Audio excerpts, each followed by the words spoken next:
Du besoin naît l'invention. Aujourd'hui, le verre. Deuxième partie.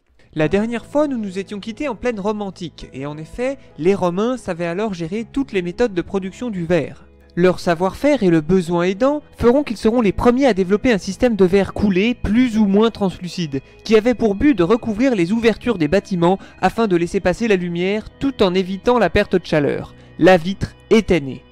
Cependant, son utilisation resta rare du fait de son coût, c'est pour ça qu'on en a trouvé surtout au niveau des thermes, pour éviter précisément la déperdition de chaleur, les Romains ayant poussé l'efficacité du truc jusqu'à inventer le système du double vitrage, consistant à installer deux vitres séparées par une épaisseur d'air immobile servant d'isolant. Malgré la chute de l'Empire romain, l'activité verrière subsiste et finit par se répandre en Europe.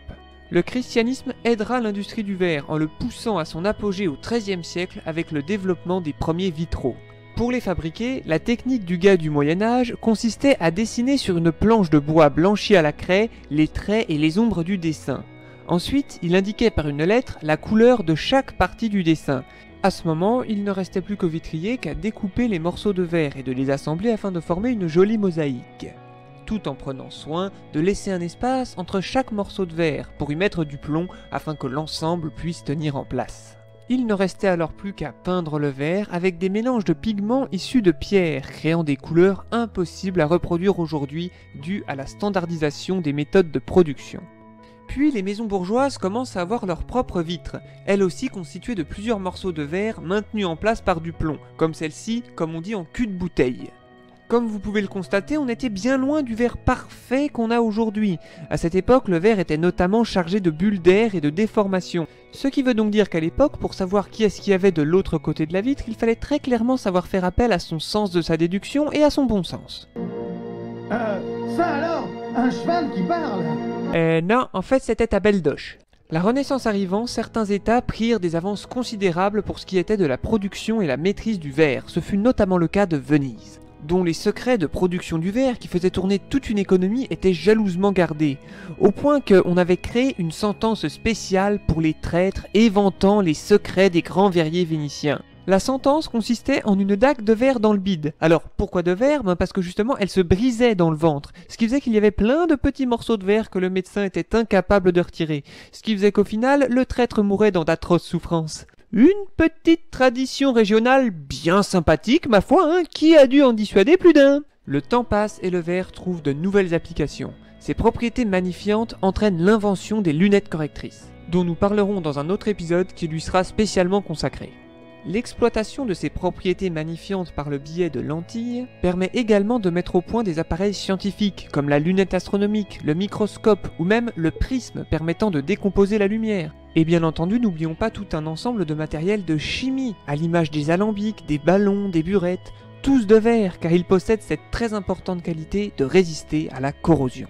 Au cours du XVIIe siècle, on découvre un nouveau type de verre se distinguant par un éclat et une sonorité exceptionnelles. Ces caractéristiques sont dues à une modification de la recette traditionnelle.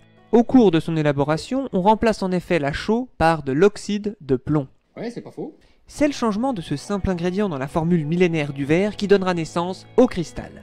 Les vertus de ce verre feront alors la joie des plus riches qui se mettront à posséder pour certains de véritables œuvres d'art, gravées par des artistes à l'aide de minuscules meules de diamants, nécessitant un savoir-faire et une dextérité accrue. Le travail prenant plusieurs dizaines d'heures pour une seule et unique pièce.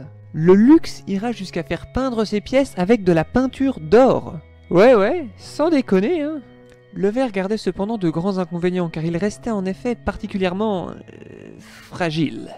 Non seulement en cas de choc, mais aussi face à la chaleur. Et pour ce qui est de la chaleur, on a trouvé la solution lorsque l'on mit les premiers éclairages publics. En effet, le verre des lanternes avait tendance à systématiquement exploser face à la chaleur. Le besoin d'une solution se fit alors sentir, et comme toujours, du besoin naît l'invention, à force de recherche, fut mis au point en 1884 le fameux verre Pyrex. Un nouveau verre capable de résister à la chaleur grâce à sa composition modifiée, enrichie en borosilicate. Ouais, c'est pas faux.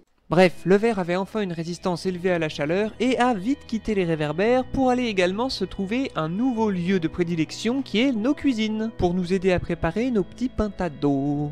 Le XXe siècle offrira par la suite au verre des capacités extraordinaires qui lui permettront de révolutionner le monde, littéralement.